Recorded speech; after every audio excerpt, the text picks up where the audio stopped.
I was able to quit my job and started working as a freelance language tutor, and I've been able to work with dream clients who I really enjoy working with without speaking that language that I teach perfectly. And I'll tell you how I did that in this video. Hello, my name is Kazu. I am from Japan. I am Japanese. English is not my first language. The first thing that I want to tell you is that you don't have to be perfect at the language that you want to teach. As you can tell, I'm not perfect at English by any means. I make tons of mistakes, and even my first language, which is Japanese, sometimes struggle with speaking perfectly. I sometimes feel like, am I allowed to teach, this language? And I'm pretty sure if you can we can relate to this if you ever thought of teaching a language. But don't worry, you don't have to be perfect at the language that you want to teach. Of course, you have to know some important principles to help your students, but it doesn't mean that you have to be perfect.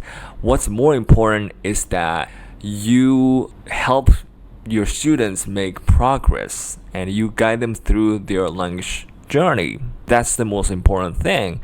And to do that, you just need to be one step ahead of your student. I just wanted to tell you this first because without this mindset, you get imposter syndrome, and you start to feel like, oh, maybe I don't know if I should teach, or I'm not allowed to teach, even after learning a lot about teaching a language online. So I just wanted to tell you that first. But with that said, in this video, I want to talk about where you can teach a language and what to teach, whom you teach to, and some lesson plans. And I want to talk about how you can retain your students, because that's really important. So first thing first, where you can teach a language online. In my opinion, there are three places where you can teach Japanese, or three ways that you can teach Japanese. First way is to teach a language through a company. Work for a company as an employee, and you provide service to students through that company. Basically, in this level, you're not a freelancer. You are an employee, and there's nothing wrong with starting as an employee. As a matter of fact, I started as an employee teaching a language. You don't necessarily have to be a freelancer to teach a language online as a tutor.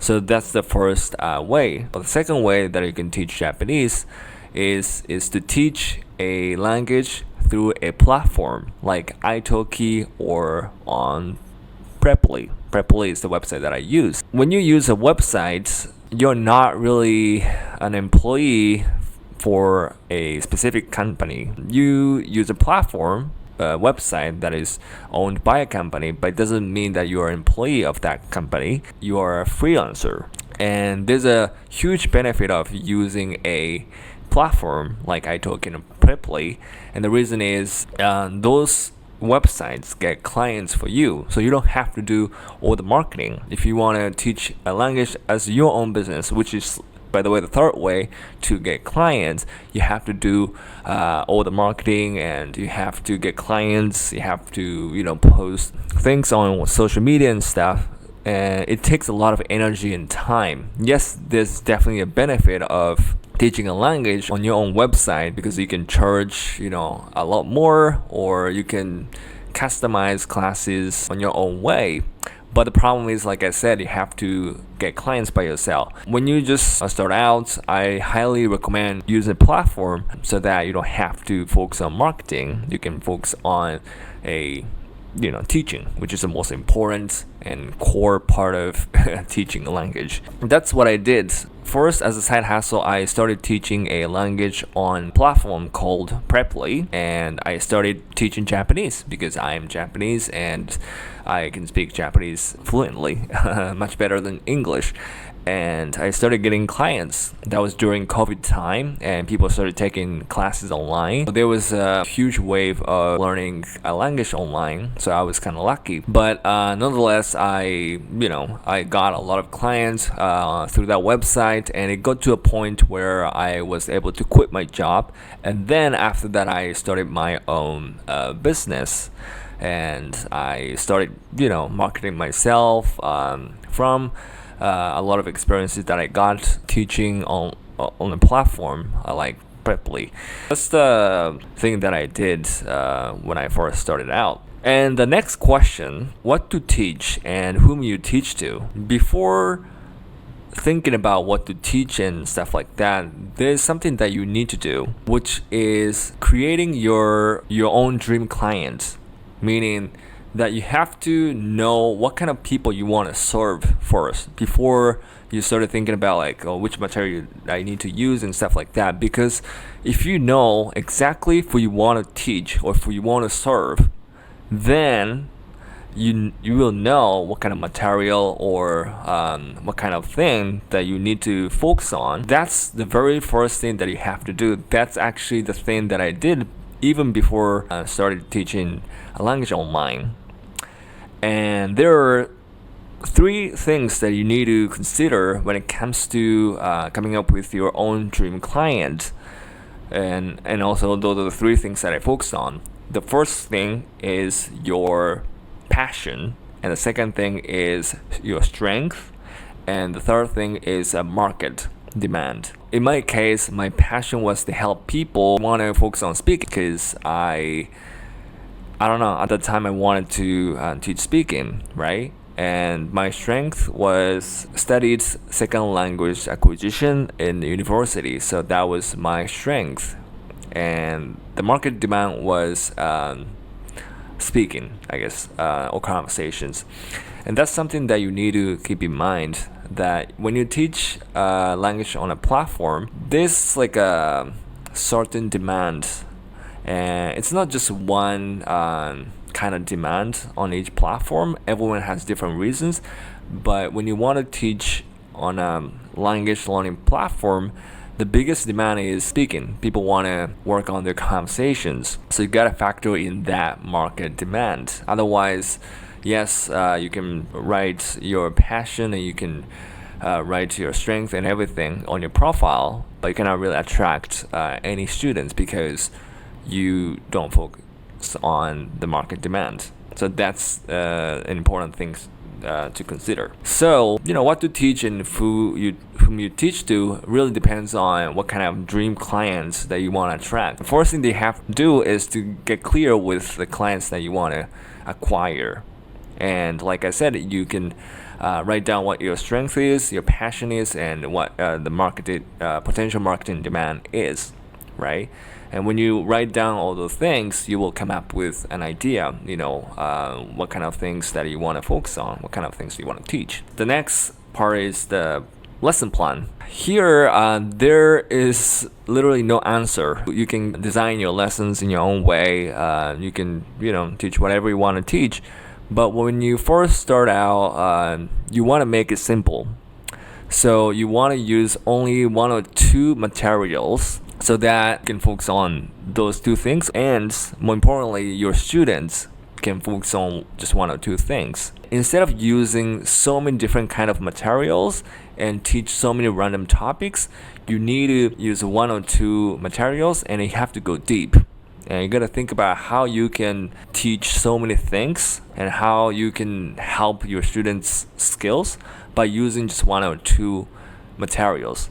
When you have this skill, you can teach anything with any material, and you need that skill. If you really want to have this skill, I highly recommend you to study language for yourself. Meaning you need to work on your own language skill. You have to do it you have to have a strategy even for your own studying. So like I said, if you just pick 1 or 2 materials and if you can, improve your own language skill, then you know how you can improve or how you can help other people improve their language skill using one or two materials. Just keep it simple and use a few materials.